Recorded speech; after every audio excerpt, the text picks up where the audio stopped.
When men are around women who are ovulating, our testosterone goes up. When testosterone goes up, dopamine goes up. And dopamine makes you care about pursuing your mission.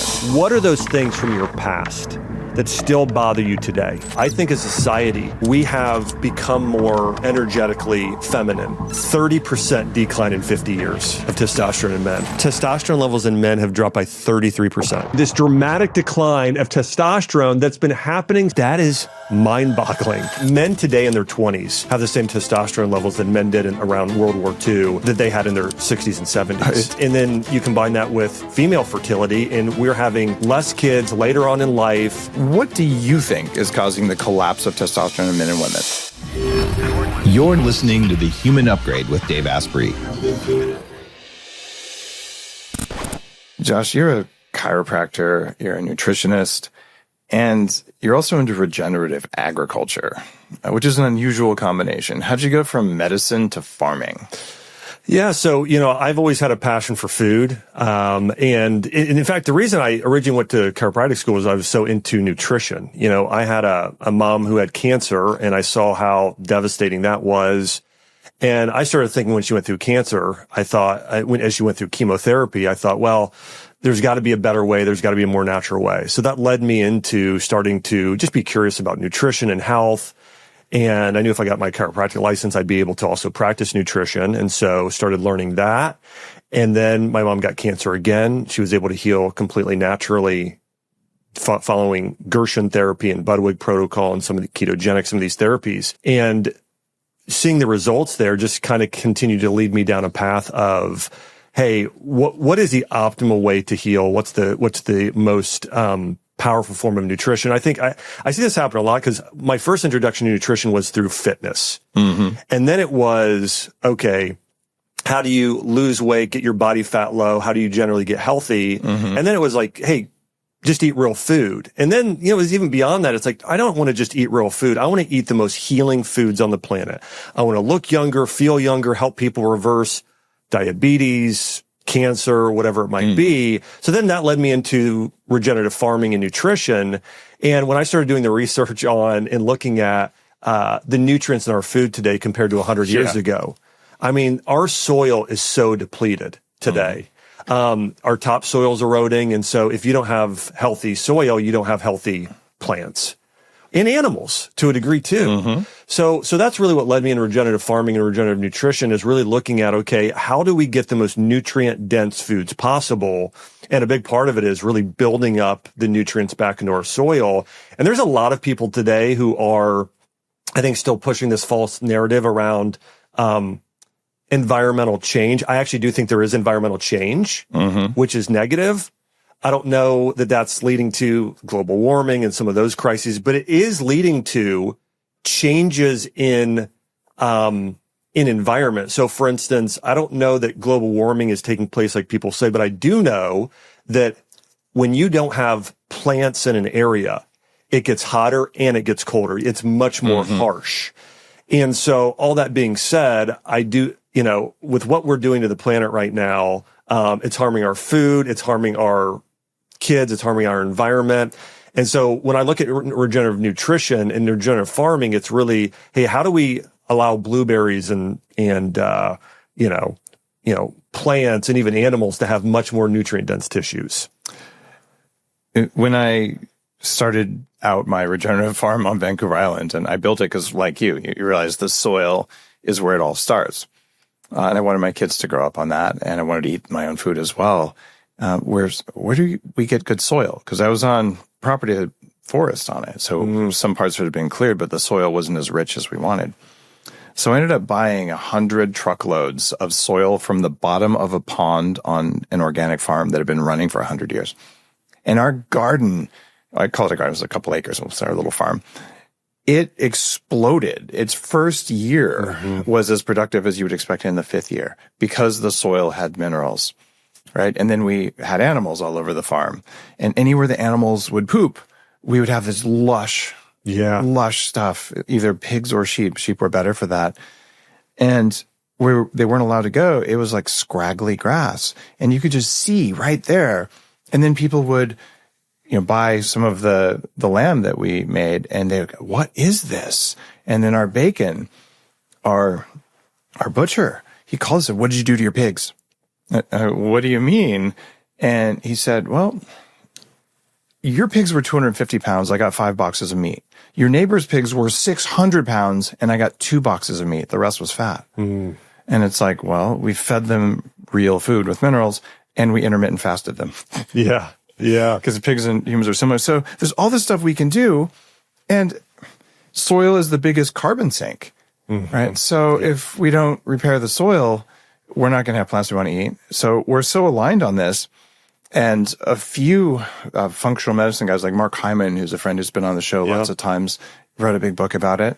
What are we going to do, though? Like, what is the answer to get regenerative ag mainstream?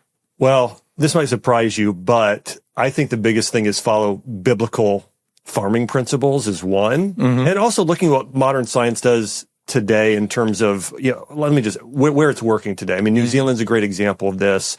And so one of the things that we did at our farm, Jordan Rubin and I own 4,000 acres in Missouri and about 150 in Tennessee, where we practice regenerative farming. And we actually have a partnership with the Rodale Institute where we're looking at how fast you can build back topsoil and what that does to the nutrient density of the plants. And so we actually have a study on this. And what we found is that pairing certain plants together along with having certain animals graze is the ultimate way of doing this, and then letting the land rest every 7 years. And so one of the things that happens in these monocrops today that are killing the planet when we're planting, soy and wheat and corn all the time is you're just essentially just the same plant is taking the same nutrients and adding back very little. And then, of course, we're tilling the soil, so we're losing all this carbon at the same time. But what you want to do is do exactly what you did on your farm, and it is you have certain animals strategically. We do mostly cows, sheep, and ducks, and we have them grazing around. And then their poop, they're building back the topsoil. And then that soil is creating more nutrient dense foods for them to eat. It's a circle of life, right? It's literally the circle of life. And so I think if we get away from monocropping and we start building these perennial food forests and having silvopasture where the animals are strategically grazing, that's the solution. Now, we have to, as a government, incentivize that is actually a huge part as well, but that's part of the solution. Okay. It's a big shift we're talking about. What do you say to people who believe that if we stop industrial farming practices, that we can't make enough food? So I sat down with Jordan Rubin and he did math on this, and we kind of went through that you can actually feed far, far more people doing regenerative agriculture than the monocropping. Yeah. And so it's really just a false narrative. It's following the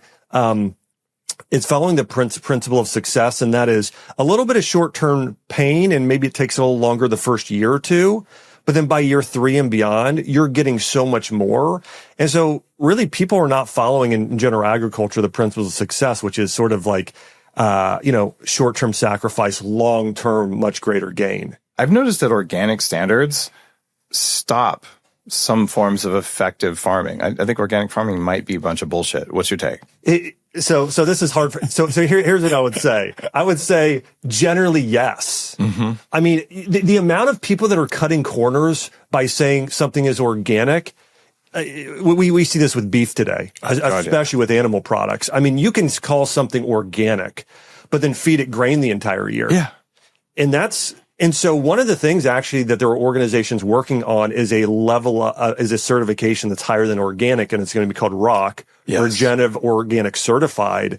And that's going to be a much, much higher standard, much better quality of a product.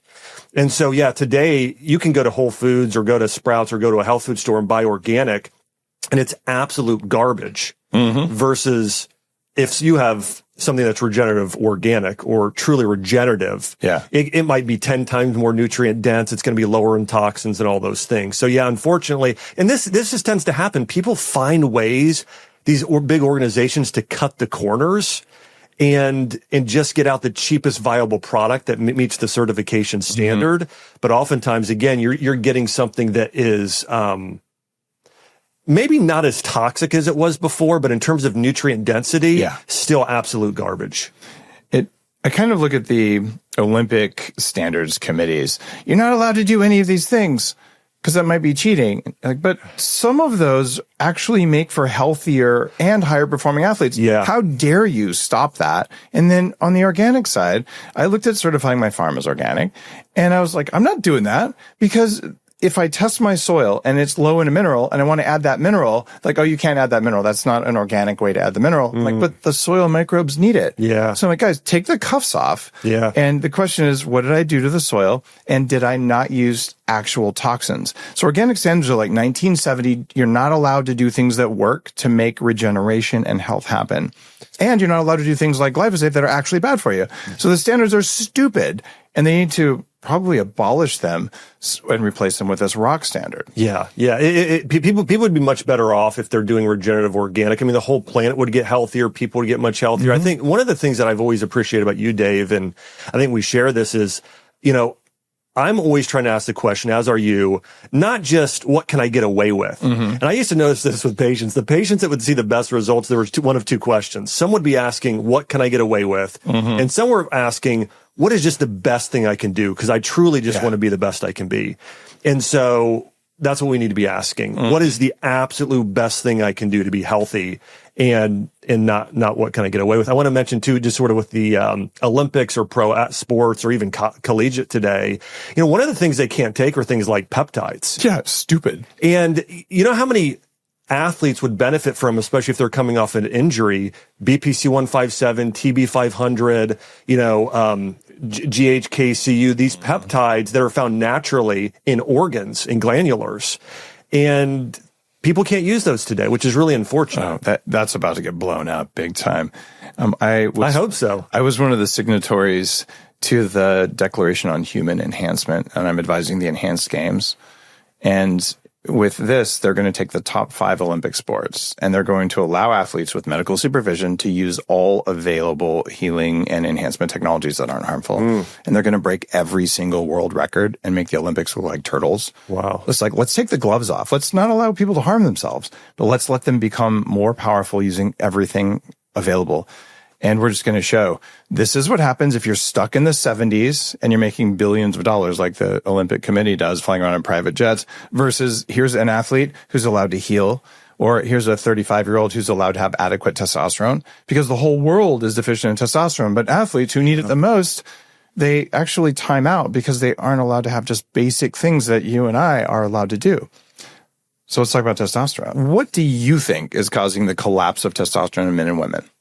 Well, I think it's multifaceted. Yeah. So let me hit on kind of bullet points, the biggest things I think that's causing it. And first off, the statistics are crazy. I mean, 30% decline in 50 years of testosterone in men. I mean, men today in their 20s have the same testosterone levels that men did around World War II that they had in their 60s and 70s. It's insane. It's wild. And so, and then you combine that with female fertility, and we're having less kids later on in life. We're gonna pay for this at some point, or notice things. We already are. We are. Yeah, we are. And so when it comes to low testosterone, I think there's a few things happening. Number one is the dietary changes. We went from doing more fat, more animal products, more vegan, more margarine, more nutrient dense garbage. And so the biggest thing is we have a nutrient depletion. In Chinese medicine, they would actually, they create categories here. And one of the categories is foods that are yin and yang and foods that build qi. Well, if somebody has low testosterone in Chinese medicine, it's known as a qi yang deficiency. And the foods that most build that are liver and organ meats and red meat. And those are the most yang building of all. And so a lot of men today are not getting this nutrient dense red meat and wild game, Like women have 4 times more testosterone than estrogen also, right? They're not getting it either. That's right. Yeah. It's also a major issue. Actually, we're starting to see now a lot of, especially hormonal experts and women with these hormone imbalances, low in testosterone as well. In fact, I think a lot of women with hypothyroidism, they're not only low in, conversion of T4 to T3 and some of the thyroid hormones, but I think testosterone is another thing that a lot of them are low in. But I would say, I would say lack of nutrients in the diet, and very specific nutrients that are more like zinc, anabolic, like zinc. Exactly. That's one big thing. Now, here's another one. This might be a little controversial. I think as a society, we have become more energetically feminine. And I noticed that about you. I wasn't going to say anything. Yeah. But to my point there is we've sort of glorified, and listen, I think it's all about balance. I think it's, we want both of these energies, but somewhere after the year 2000, it became sort of negative to be more masculine in a man. There's a study, and it's pretty interesting. You'll love this, is that they did a study on men chopping firewood, and they found that was more effective at building testosterone than playing soccer, basketball, most sports, and certain types of other like training. And so I think there's something about men hanging out with other masculine men, chopping wood, camping, doing those things. And so I think there's even a cultural thing that's causing testosterone. I'll tell you a story. When I first moved to Nashville, Tennessee, my sister moved with me. And this was when I was first opening up my clinic. And my sister, I had asked her, I said, hey, are you, are any guys you're interested in or anyone you're dating? And she said, she was like, Josh, I gotta be honest with you. She's like, all the guys here wear skinny jeans and are a little too feminine for me. And I was like, okay, we grew up in Ohio in kind of like a farming community. And so anyways, it was our cup of tea. But all that being said, I do think there's a psychological element. And the other thing is toxins. We've seen, phthalates that you've seen this study already, but it's like, there's a study on receipts, on the ink and receipts. Oh, yeah. I won't touch those things. And how terrible those are. So I think it's toxin overload. I think there's a cultural, psychological issues. And the other thing I would say is, like we talked about, it's zinc deficiency, it's amino acid, protein, and peptide deficiencies. And if I have to throw one other thing on there, it's lack of sleep. Sleep and stress. I mean, if you're not sleeping well, your testosterone plummets probably more than any single factor. Yeah. This is why I love the glasses you're wearing. I mean, True Dark. Being able to sleep well and get, especially that deep sleep. That's when your body is sort of rebuilding your testosterone. I would add LED lighting and circadian disruption to the list. Yeah. That shift really did change the slope of the curve for testosterone depletion because they disrupt sleep more effectively than incandescent lights did. Yeah. So that whole combination of endocrine disrupting chemicals, lack of nutrients, psychological stress, and then you're talking about this, we'll call it polarity thing. It's real.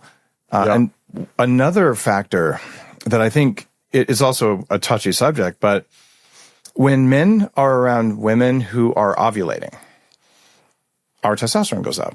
And when testosterone goes up, dopamine goes up. And dopamine makes you care about pursuing your mission, right? So 85% of women are on industrial hormonal birth control right now at some point in their lives. They are not ovulating.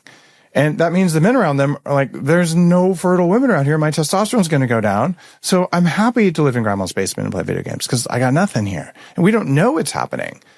Right? But it's real. That's an incredible point. Yeah. Absolutely incredible. One other thing, as you mentioned birth control, I read a study that was published just a few years ago. It was a 10-year study that if a woman takes birth control long term, we have to say hormonal birth control because there's plenty of safe and effective. Absolutely. A contraceptive drug, their chance of getting hypothyroidism goes up 287%. And breast cancer and a bunch of other diseases. Yeah. My biggest shock when I first opened up my functional medicine practice in Nashville was, because they don't teach you this in school, the amount of women coming in with hypothyroidism, that was something I was like, well, what do you mean every woman that I test has hypothyroidism? Well, all of them, and it's because in high school or college, they get put on birth control contraceptive drugs. And then later on, because of that, they have hypothyroidism and then later on estrogen-based breast cancer because they got put on these drugs. Yeah. I mean, the cycle, and a lot of times people label it as, well, that's just a coincidence. Well, it's not a coincidence. The data, the statistics show now that if you're taking these drugs, and the reality is there is not a single drug for the most part that doesn't deplete your body of something, some sort of nutrient. Just because it doesn't work with your body the way that, plants would, like an herb like turmeric or ginger or ashwagandha. Now, 1/3 of medications do come from plants in terms of where they originally got the idea, and then they obviously synthesized the drug for that. But, birth control is an example, depletes the body of vitamin B1, B2, B3, B5, B6, B9, B12, magnesium, and good bacteria. So like women that get on contraceptive, the overgrowth of bacteria, like yeast infections that happen once they get off the drug or later on after taking it for a while. And so, and the reality is, for almost every condition today, you could be taking a herb or a vitamin or a peptide and not have to be on the drug. Some people get really upset when we talk about this. Yeah, they're going to say, well, you guys are men. How dare you talk? Ladies, we care deeply about you. We actually do. Yeah. These hormonal disruption drugs that stop pregnancy are harming you in many different ways. Yeah. And there are safe and effective alternatives to those that allow you to choose whether or not you get pregnant that don't fuck you up. So it's necessary that we talk about this. And we have a medical professional here and an unlicensed biohacker who wrote a major book on fertility that's had at least 10,000 babies born as a result of it. Like, we're not making this up, and we want you to be safe and happy. Birth control pills change your personality as well. Do you know anything about that? What happens there? Yeah. So, well, when you trick your body into thinking it's pregnant, which is essentially what a contraceptive drug does, that estrogen goes up. So your body's like, oh, I'm pregnant now. It is changing your personality, and it's dropping your libido as well. And so, because there's certain stages of pregnancy where that happens, like first trimester. And so that's what you're doing. And that's, I mean, it's not and to your point, that is affecting your relationship with your spouse. It's not just affecting you. Yeah. It's affecting every other person around you. I have, Mindy Peltz is a friend of mine, and she's written an incredible book called Eat Like a Girl. Yeah. She's been on the show, multiple times. Yeah. And she is such a brilliant doctor. And so she caters her dietary therapies towards where women are on their cycle. And there's a natural cycle that I believe God put in place in our bodies, just like there are certain seasons. And, when a woman has, as in the early part and late part of their cycle, estrogen is low. They should be doing low carb, very, very focused on balancing insulin. When estrogen goes up, carbs can go up. Also, you should have harder workouts, expend more energy, do things to push yourself. Right. And there's a natural thing that happens during that cycle of also your body cleansing on the back half, your liver being more detoxifying in a stronger way. If you're keeping your hormones and you in the exact same place all the time and forcing your body to do that, you are forcing your body to not cleanse as well, to not rebuild and heal as well. There are so many side effects when you take away your cycle that are very unhealthy. There really are. Even in men, there's a cycle. Your testosterone's high in the morning. So I've been on testosterone replacement since I was 26 years old. My testosterone was lower than my mom at that age because I had so much inflammation. I was so obese. Yeah. And I've been under medical supervision. I keep my levels right where they should be. And I'm happy about that. It's been an absolute, just godsend, to be honest, because it makes you care about the world. So I've also gone off of it at various times to test what works and all that. I get my levels decent, but not where I want them. And I'm happy to be on testosterone for 180 years. Doesn't bother me at all. But when you're taking testosterone and you get a pellet, which I did 2 times, your levels go up and they stay up and you lose your daily testosterone cycle. And when that happened, I lost an inch of hairline in about 3 months. I'm like, oh my God. Wow. Because I never had the male daily cycle. So I'm like, use testosterone in the morning, even if you're injecting once a week or twice a week, inject it in the morning. Because then at least you get a weekly up and down. Humans hate consistency. Our bodies hate it. They want cycles, right? So all of us have a circadian rhythm. There's a monthly rhythm. There's a 19-minute rhythm between which side of our nose is dominant for breathing. And you look at all this stuff and like, let the body do what it wants and support it in the right way. What do you think about like 25-year-olds going on testosterone who are low testosterone? So here's my opinion. It might be slightly different than yours, but so my opinion is this, and it's always been this. I want to do things as natural as possible and then take certain steps outside of that in terms of getting somebody to where we really feel like they need to be optimized. And so, for instance, let's say if I have somebody come in, let's use the testosterone example, and I have a male that's 30 years old, low testosterone. My first goal is to do everything I can, diet and lifestyle-wise, to get it where it needs to be. Love that.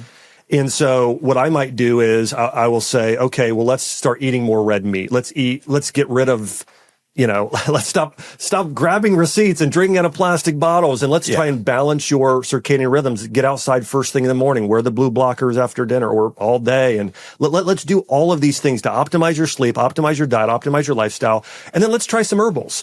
Let's do deer velvet antler. Let's do, maybe it's tribulus, maybe it's tonkat panax, ginseng, fenugreek. Let's do those things.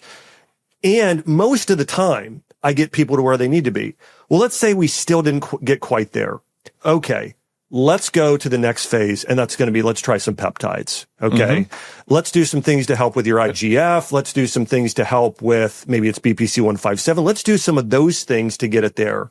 And if we exhaust those things for a couple years and we're still not there, okay, now let's visit testosterone therapy. Let's visit some of those things for a period of time. I love that approach. So we're saying, all right, let's use all the natural things, and if it doesn't work, then let's go harder on it. What are the peptides that raise testosterone? Yeah.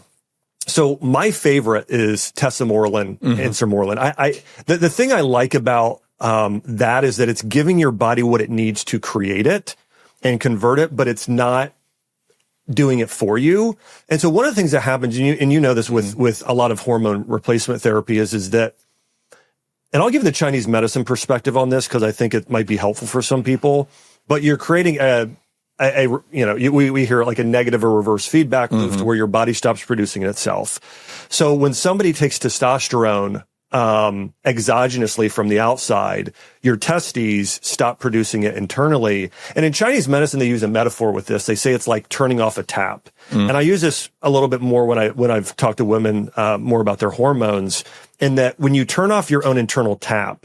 Now, this has more to do with estrogen, progesterone, and not as much with testosterone. But the belief in Chinese medicine has always been that's going to create a certain form of stagnation in the body where things aren't moving as much because you've turned off your own tap. And they believe with that stagnation, your chance of certain types of cancers will increase. And so that's the belief there, is that there's a potential side effect. And it's not to say that it should never be used. It's just being very conscious about what happens when you do that. So that's my hesitancy with going there first.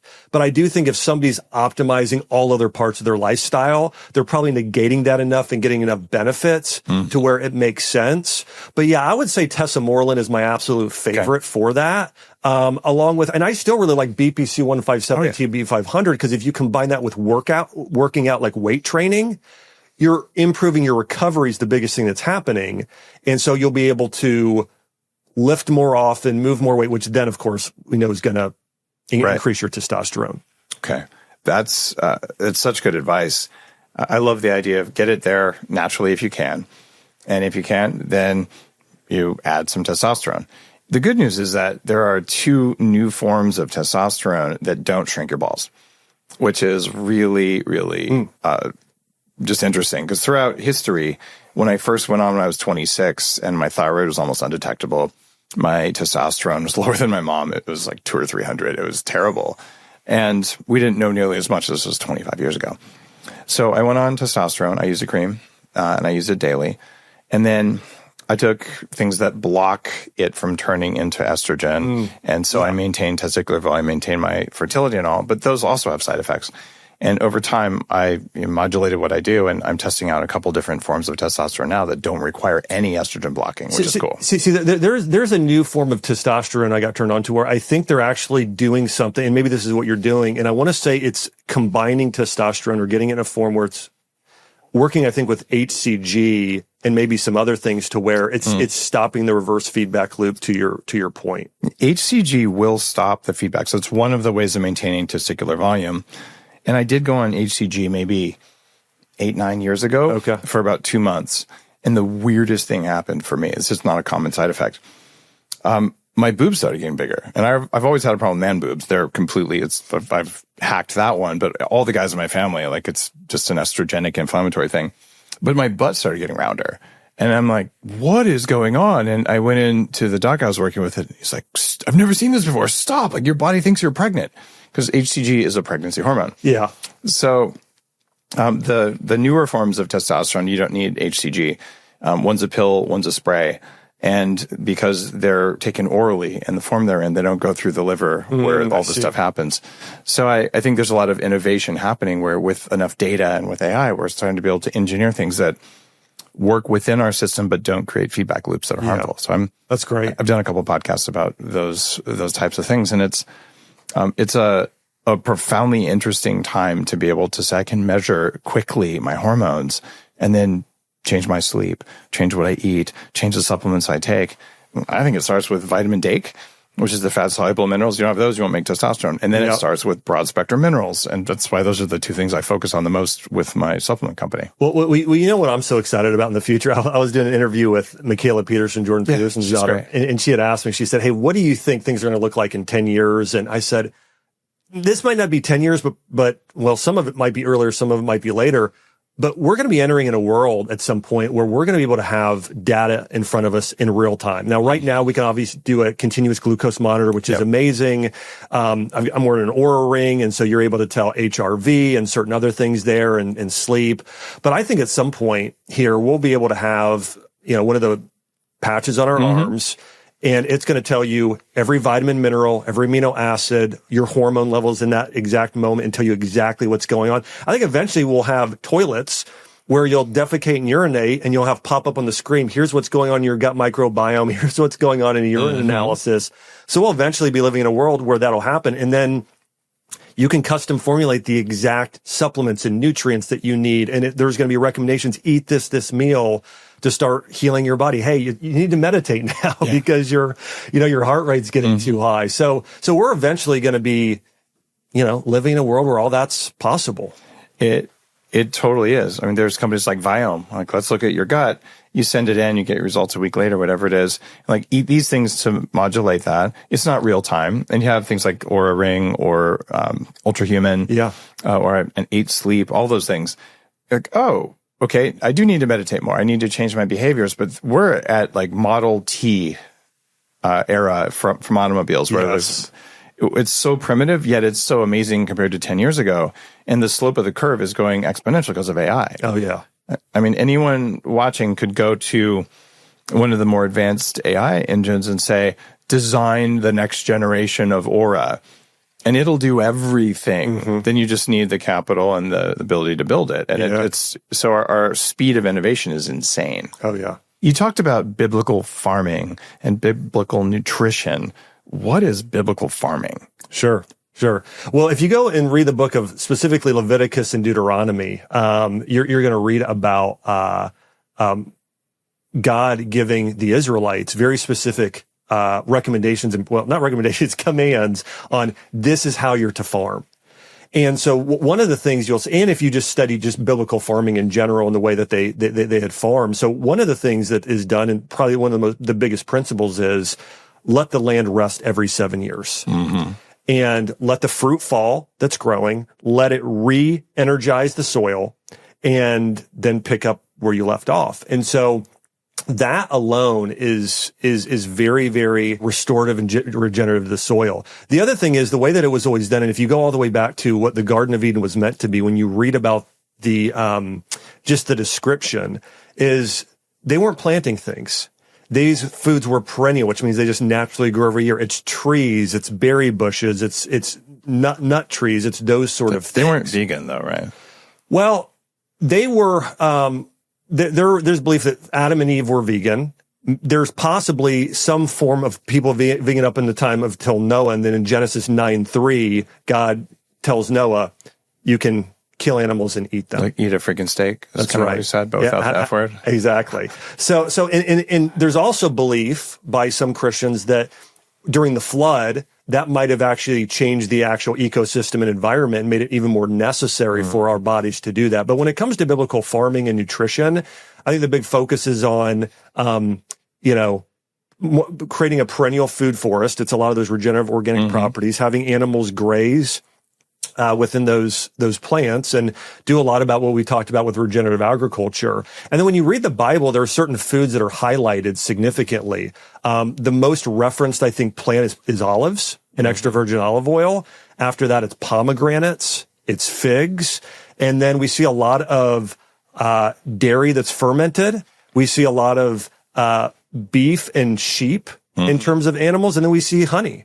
And those are the most referenced foods in all of biblical medicine. And there's frankincense and myrrh, right? In terms of herbals and essential oils, those are referenced. And then we see fish as well. And then, sourdough. There's some loaves in there, bread, along with the fish. 100%, yeah. And so, and then like a fermented or sprouted grain bread is going to be in there as well. But those are the foods that are most referenced. It's probably most similar to like a Mediterranean diet, but it is still very significantly different in terms of it's still talking about eating a lot of lamb and beef in there. It's interesting when you read about Solomon, who is known to be, at least in the Bible, the wisest man in that time to ever live. He was eating meat, red meat constantly. We see that with Abraham. We see that, during that time, we see, of course, quail, being referenced with Moses and the Israelites then too. So I think a biblical diet first starts in your heart. It's, I want to honor God with my body. I want to honor the temple. It's being good stewards over the earth and letting it rest, but also being patient with doing more of that regenerative agriculture in that way. And then it's, then of course this is very controversial even among Christians, but it's not eating pork or shellfish. One of the things that actually, you kind of alluded to this earlier, pigs' bodies are very similar to humans and that they don't have, even there are some differences in terms of they don't have sweat glands, but they're more carriers of parasites. I read a study recently that said the animal that carries the most parasites are pigs. I think it's probably humans. Well, you know what? That might, you know what? That might be true. Most humans I know, though, at least they don't, most people don't eat their own feces. So, but actually, sorry, I was going to get into something with fecal matter transplant. And I've done it. Yeah. I've done it too. So anyways, but in terms of animals we consume, they're big carriers of parasites. And so I think that would be another sort of biblical food law in terms of staying away from those sort of products. It's interesting with pork. Pigs, like humans, use their kidneys to eliminate a lot of toxins, but most other animals use their liver to get rid of them. So pigs accumulate toxins the way humans do, right? And that means that we just don't excrete the way a rat would. Rats can live in all kinds of foods and they don't get sick because their liver handles more. And that means that if you feed glyphosate and corn and all this crap to pigs, the meat is not good for you. Yeah. Right? And if you take pigs like the way we were doing them on the farm, people would pay $30, $40 a pound for the bacon because you'd eat it and you'd get like a food high because it was healthy fat in the pigs. They weren't eating all the bad stuff and didn't have any toxins in their diet. And they got activated charcoal too because I'm like, what are we going to do to keep them from doing this? So I think it's possible to have pork that is parasite free. That cooking will do that too if you cook it adequately. But you have to be very careful and treat the animal differently. And as a general rule, eating pork is not a great idea. I'm totally in alignment with that. And you can hack your pigs so that they're abundantly healthy. And then they become probably a superfood at that point because the fat is so similar to what our bodies are craving. Right. So it's one of those in the middle. Yeah. There's no doubt. So I'll say this, and we may differ a little bit here, but I in Chinese medicine, which I am it is the form of personalized nutrition practice that I probably think is the most accurate as a system that's been created. Interesting. Well, it's probably more due to I've been able to maybe understand it more and apply it a little bit better than Ayurveda. I do love Ayurveda, and I think they're probably on a very similar plane, but I really like Chinese medicine. Okay. But my point there is they recommend pork for certain conditions. Yeah. It's probably the thing I don't do when I practice Chinese medicine as much is still recommending it. But there's no doubt that if your pigs are organic and regenerative like you are, they're going to be much better. A lot of paleo folks are saying you need to eat oysters, you need to eat shellfish because of all the minerals, and green lip mussels have certain fats in them. ETA, yeah. So what's the take on that? So, I think that these animals are bottom feeders. And I think that even though they may have certain nutrients that are very unique, I think that there are better ways of getting the nutrients or other foods that may not have those exact nutrients, but are still, I think there are other foods that pretty much have those nutrients. So for instance, I just want to be clear about this. I'm not a fan of pork or shellfish, and I don't recommend them, but I do understand why people do in Chinese medicine, and Ayurveda still recommend them, even though it's not what I would recommend. Now with like green lip mussels, for instance, those are high in ETA, which there's a few studies showing it's more anti-inflammatory than EPA by far. It's profound. Yeah. Yeah, it's really amazing. But for myself, I would just go to caviar, and do that instead. I mean, caviar is gold, absolutely gold for reducing inflammation. So I would just probably do a food like that instead. You can also order oil from herring eggs, which is the same thing. Yeah. I used to formulate that at another company. So yeah. You talked about the flood. And I have a theory I've never talked about here. You look in the Bible, and people are listening like, Dave, you know about the Bible? Guys, I was one class away from having a minor in religious studies because, frankly, I thought it was such bullshit when I was in computer science school that I'm like, I have to understand this because all these people are stupid. And I was judgmental. And one of my teachers, when I said something to that thing, he said, no, because these people are not crazy. He said, they just believe something different. Their behavior is entirely rational if you have the core belief system there. And whether those beliefs are real or not, there's all kinds of things we believe now about science that are provably wrong. We just still believe them. So I'm like, okay, I'm going to step back from judgment on this. In the Bible, people lived 800 years, then 400 years, then 300 and 200, and the lifespan of humans goes down. When the flood happened, there's pretty darn good evidence. Graham Hancock's been on the show twice. Oh, wow, yeah. Talking about how a comet hit the planet. There's also a problem within our mitochondria, which is caused by a heavy isotope of water that's found in comets. It's called deuterium. Now, in the extremist biohacking world where you see these people like, the world is soaked in blue light and deuterium and evil, and if you don't do what I say, you're a bad person. I'm not into that kind of a vibe at all. And I will say deuterium is not good for mitochondria, and you find 160 parts per million in most water around the planet, and some is lower. So I spent close to $10,000 trying to lower my deuterium levels. It is, unless you're a billionaire with cancer, it's a complete waste of time. You just cannot do it effectively. Oh. But on top of that, I believe that the flood is where that came from, and that is one reason, because it causes DNA mutation. The other thing is potassium. Do you know what a banana equivalent dose is? No. So if you have a Geiger counter and you wave it over bananas, it'll tick, because we have radioactive potassium spread out around the planet that also causes similar damage.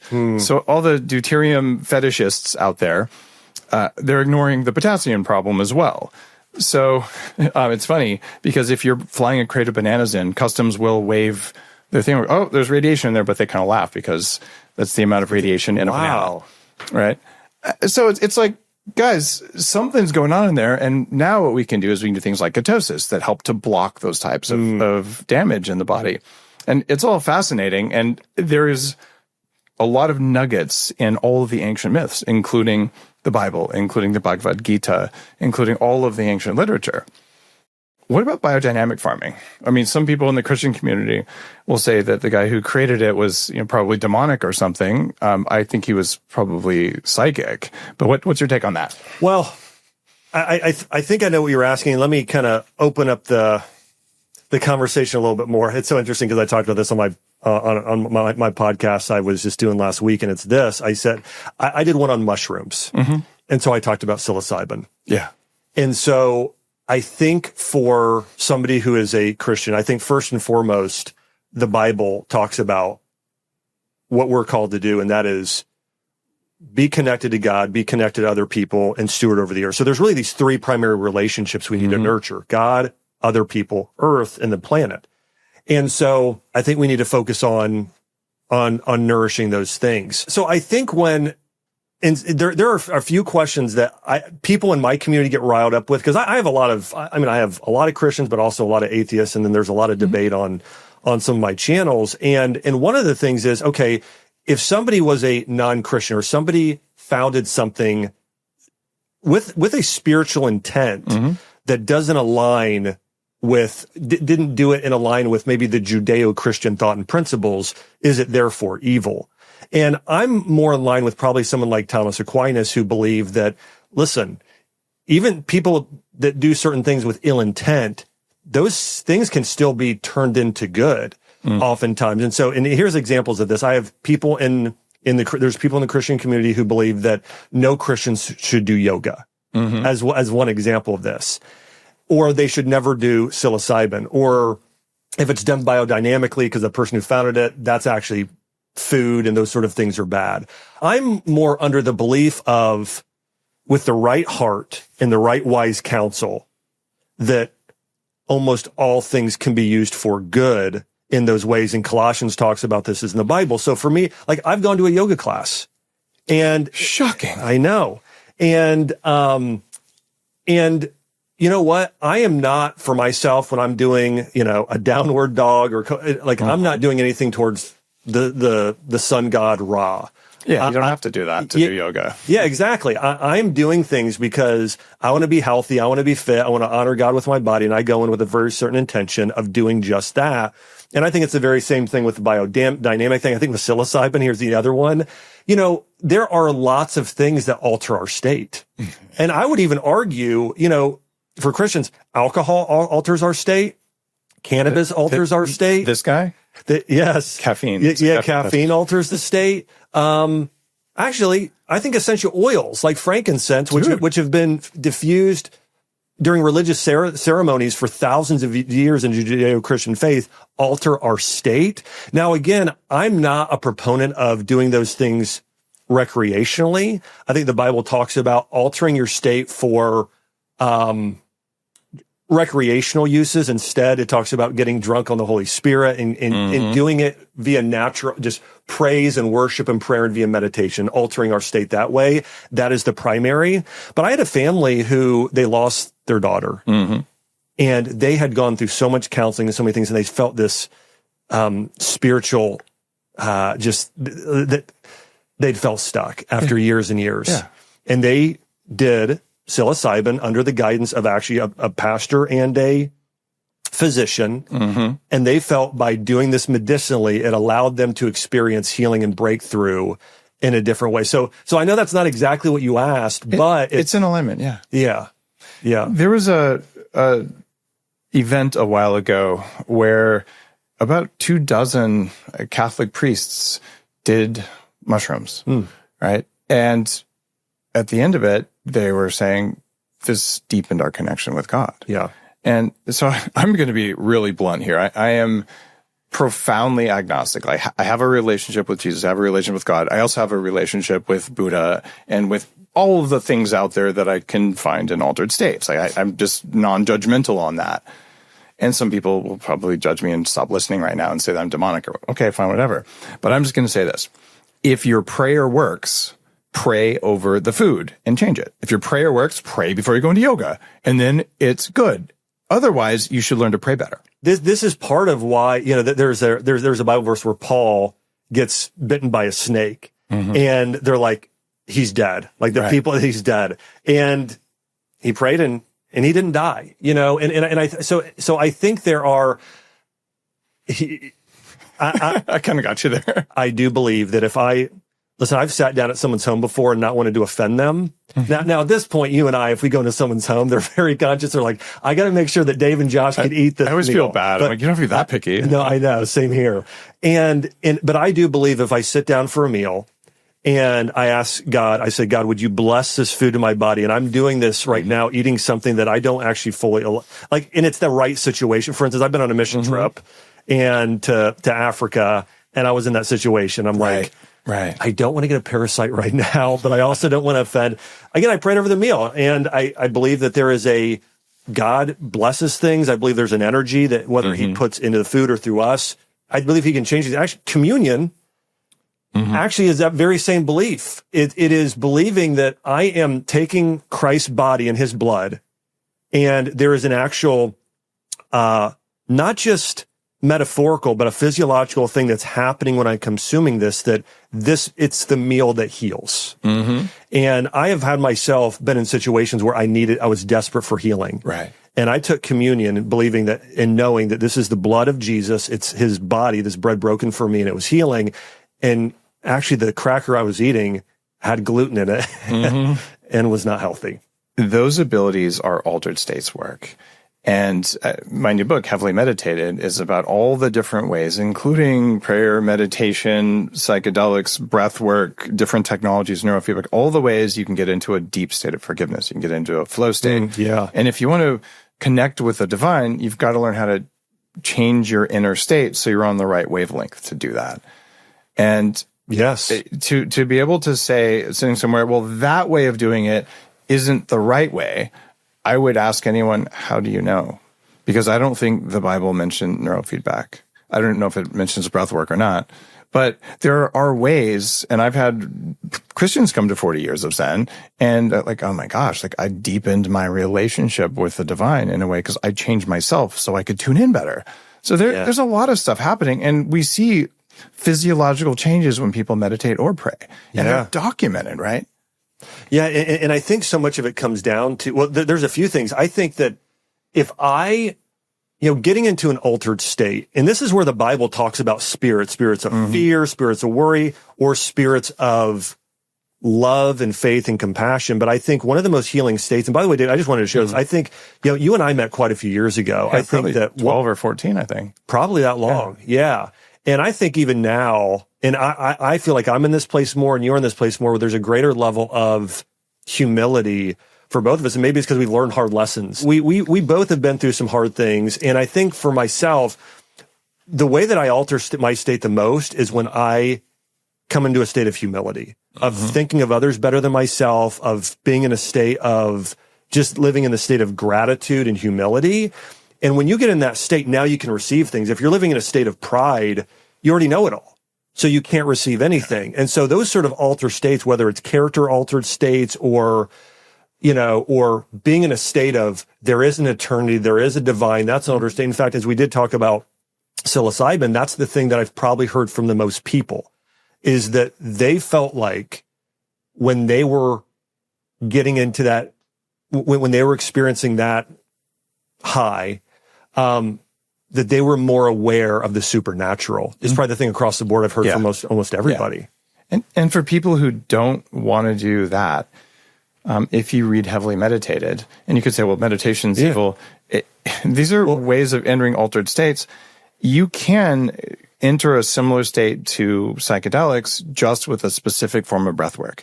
And I don't think there's anything in the Bible that says you can't breathe deep and heavy for a long time and then go into an altered state. Well, I want to affirm what you're saying here because I think that the Bible talks about meditation. And I think when you look at Eastern meditation versus, well, they're both all Eastern actually because the Bible is in the Middle East. But which a lot of times people today that are religious, that are very Western, they forget that, yeah. Yeah, can I tell you, when I first started studying Chinese medicine and utilizing that, I had some Christians who felt like, well, that's Eastern medicine, so that's evil. I'm like, the Bible isn't, it was, anyways, it was a kind of East meets West because of Rome and all the things going on. But anyways, I do believe that meditation is one of the most healing and biblically backed ways of spiritual healing in connecting with God there is.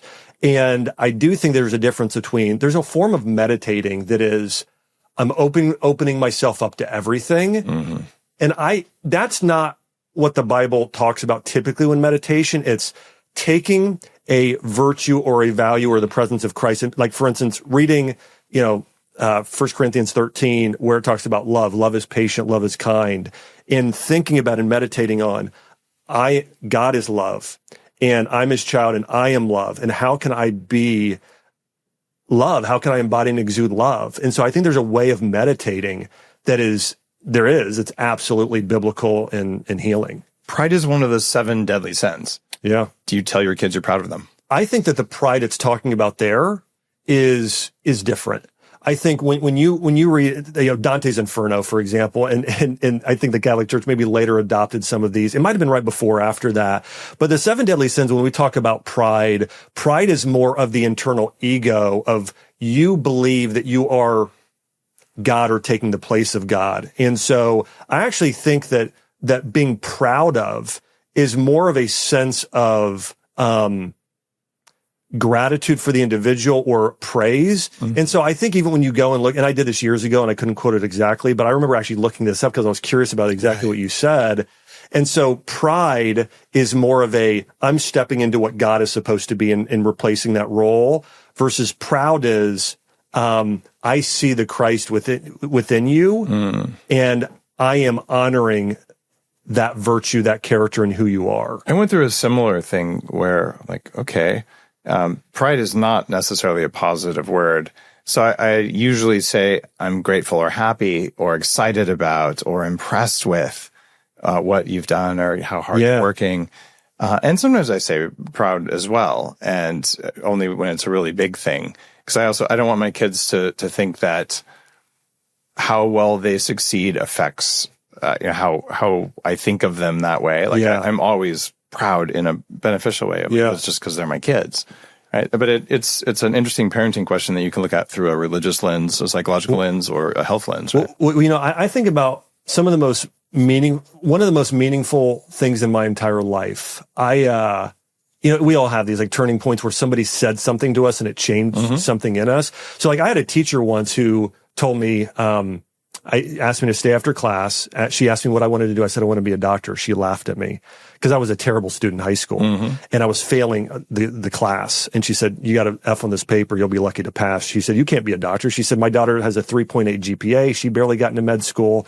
And so then I believed I wasn't smart. I then later got diagnosed with ADHD, got prescribed Ritalin. And I thought, and the doctor told me, he said, you have a learning disability. So I was in high school. I thought, well, I've got a disability. Well, So that was something that negatively impacted me terribly. Later on, I had a teacher tell me, Josh, you're a great writer. Good job in college. Like and I was like, wow. Okay. So I had kind of a change there. But one of the things that my dad did quite a few times in my life that I think is one of the most impactful things ever had to me is I remember he would put his hand on my shoulder and say, I'm proud of you. And there aren't a lot of dads that do that with their kids today, probably. Really? And listen, I do think that it happens some, but I would say that, like, for instance, my dad's dad never did that with him, and for me to have my dad do that and say, I'm proud of you or great job, son, words are healing, right? Affirmation is healing. And we have this time where probably more than ever before, even after going through COVID, where there's less human connection, there's less people hugging and high-fiving and putting their hands on each other's shoulders saying, great job. And so this is another, I know this wasn't exactly what you asked. We're talking about cool stuff. Like, that's the whole point of it. Yeah. I'm wondering, Josh, you know a lot about nutrition. We're both big fans of collagen. What do you feed your kids? So we feed them a lot of meat, a lot of vegetables, and a lot of fruit, I would say primarily. And so my wife got into making sourdough. Whole grain sourdough. So we do some sourdough too. We do a lot of grass-fed butter. Why? Well, I shouldn't say whole grain. We do mostly einkorn, but we've toyed around with a little barley and rye, but for the most part, it's been that. And then heaps of butter we get at the farmer's market. Sometimes we joke around. We're putting, bread on our butter instead of butter on bread. That's the way to do it. My daughter, first time she sat on Santa's lap, he said, what do you want, little girl? And she was very young. She goes, I want my own stick of grass-fed salted butter. and he looked at me like I was a child abuser. I'm like, what? I said, no, yeah. And when she got it, that was her favorite gift. She just wanted to open it like a candy bar and just take a bite because kids need butter. Yeah. This is how it is. Yeah. This discussion, I think, is also a little bit of like over time, we will continue to look at what our kids, we feel like they thrive on and do well with, because I'm a big believer in personalized nutrition. I think some people can do carnivore, some can do keto, some can do Mediterranean, but I think generally finding the foods that are, and I also really believe that based on the foods we eat when we're younger, especially if they're healthy, you will better digest those foods later on in life. Like I was reading a study on pomegranates and urolithin A, and there was one study that and you know this from studying so much mitochondrial health, but 60% of the population, when they consume pomegranates, their body isn't turning ellagic acid into urolithin A, which is what you really need for mitochondrial healing and repair. However, the study found one of the greatest ways to fix that wasn't the biggest things were actually probiotics and prebiotics. Yeah, take some urolithin A, right? But the actual, I think there was one study that found one of the biggest ways to fix it is just keep eating them, and your body will get better at it. Sure. It's just a prebiotic. Everything's a prebiotic, right? Yeah. So I do think there's an element of like we feed our kids, it's a lot of berries and it's a lot of apples and it's a lot of steamed vegetables and it's a lot of meat. Okay. is sweet potatoes and then probably sourdough bread. I mean, that's primarily, good fats too. A lot of coconut and avocado, but. You're feeding your kids a high oxalate diet. Why? Yeah, I was waiting for it because I knew I was, you know what? My belief system around oxalates are,